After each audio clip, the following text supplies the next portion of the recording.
Olá, meu amigo, irmão adorador. Já fizemos as nossas orações, já convidamos o Espírito Santo, estamos prontos agora para aprender um pouco mais da palavra de Deus, estudando com tranquilidade. Peço a você que não esqueça de buscar a sua Bíblia e que você possa ler todo o capítulo, porque aqui é só um resumo. A intenção é que nós todos, né, nesse grande círculo, inclusive nós completamos 400 inscritos, e eu agradeço a vocês porque estão vindo, estão assistindo, estão orando conosco. Aqueles que têm orado por nós, pelo nosso ministério, também têm orado por vocês. Hoje 401 seguidores. Também que Deus possa alcançar muito mais pessoas.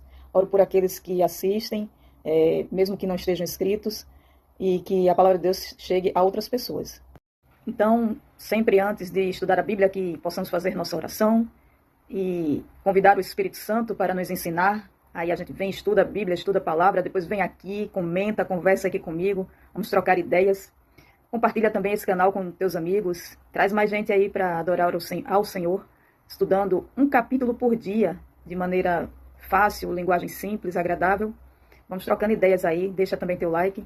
E voltando aqui para o capítulo 45, por que você acha que José perdoou seus irmãos? Será que ele perdoou só agora? Ou talvez ele já tenha perdoado lá no começo, quando ele reconheceu seus irmãos. Existia talvez alguma mágoa? O importante é que houve o perdão. E você? Tem alguém a quem você gostaria de perdoar ou pedir perdão? Faça isso hoje, o mais rápido possível. Peça a Deus a ocasião. Às vezes é difícil você chegar na pessoa, às vezes você não sabe como a pessoa vai te receber. Mas pede a Deus a ocasião para que você possa realmente chegar até essa pessoa, pedir perdão e ser perdoado também de alguma falta que possa ter cometido contra alguém. Pede perdão a Deus, confessa teus pecados. Vamos ver aqui o que diz nos versos 1, 2 e 3. Então José, não conseguindo se conter diante de todos os que estavam com ele, gritou, saiam todos. E ali ele fica sozinho com seus irmãos e levantou a voz em choro, de maneira que até as pessoas que estavam fora da sala, os egípcios, eles ouviam o choro de José. Ali ele abraça Benjamim, chora, um com o outro choram. Depois ele abraça cada um dos seus irmãos, concedendo assim o perdão. No verso 4, o momento em que ele pede que os seus irmãos não fiquem tristes pelo que fizeram, né? Olha, e José disse aos seus irmãos, agora cheguem perto de mim.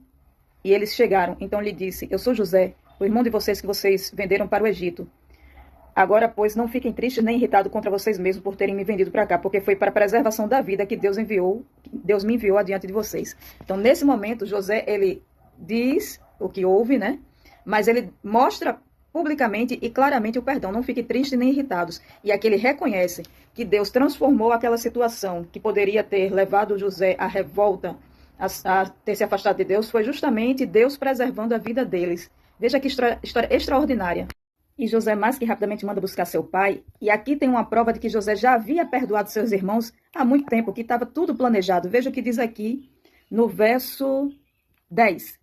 O Senhor, né, ele dizendo para os irmãos falarem para o pai, né, Jacó, que agora é Israel, o Senhor habitará na terra de Gósen e estará perto de mim. O Senhor, os seus filhos, os filhos dos seus filhos, os seus rebanhos, o seu gado, tudo que lhe pertencer.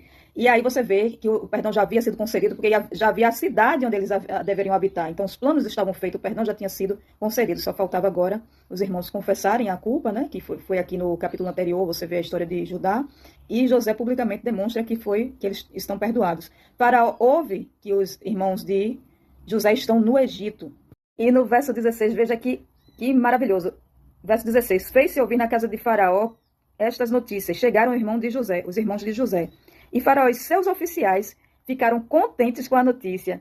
Então Faraó ele manda trazer a família de José, o pai, o que eles tiverem, gado, tudo. Mas tem algo extraordinário aqui também, que é no verso 20, que eu gostei de ler isso aqui. Que diz assim, não se preocupem com as suas coisas, porque o melhor de toda a terra do Egito será de vocês. Então eles deveriam trazer, Jacó deveria vir com os filhos, netos, talvez os animais e tudo, mas Faraó deixa claro aqui que ele nem precisava trazer os móveis nem nada, porque o melhor do Egito estava preparado para eles. Isso sabe, é extraordinário. Você vê a mão de Deus aqui atuando para a preservação dos filhos, da descendência de Abraão, de Isaac e de Jacó. Esses 12 filhos aqui com a sua posteridade, né, preservada. E Jacó, quando ouve isso, né, ele fica meio como se estivesse a ponto de desmaiar, de desfalecer. Mas depois quando ele vê tudo aquilo que chegou e ele entende, né, ele começa a cair em si, como dizemos, né, ele diz assim, basta, o meu filho José ainda vive, Irei e o verei antes que eu morra. Veja que bênção na vida desse patriarca, poder ver o seu filho querido antes da morte. Amanhã, José e sua família vão para o Egito. Continua aqui a saga, mas o ponto alto da história, acredito que foi esse aqui, o perdão e a reunião, né? A convocação da reunião para viver junto de José no Egito, como Deus preservou, como Deus usou uma situação que parecia ser o fim de José, a quebra de laços de família. Deus preservou, abençoou, e agora, a partir desse irmão que decidiu permanecer fiel a Deus, mesmo em meio a toda angústia, toda tribulação que passou, através desse homem, Deus preservou gerações. E, se você prestar bem atenção, graças a essas gerações, a palavra de Deus veio estar conosco hoje, a partir daquele pequeno povo que se tornou grande. Oremos. Senhor Deus, possamos nós entender a importância do perdão, que nós possamos amar, perdoar, confessar as nossas faltas, buscar de Ti o perdão, nos ajuda a entender que mesmo em meio a momentos difíceis e angustiosos, Tu estás cuidando do nosso futuro, que possamos nos entregar, corpo e mente a Ti, para que Tu possas nos abençoar, nos usar, e que nós não venhamos a esmorecer pelo caminho, mas confiar em Ti. Abençoa cada homem e mulher que está assistindo esse vídeo hoje, e que sejam bênçãos para outras pessoas. Amém. Dia abençoado para nós. Até amanhã.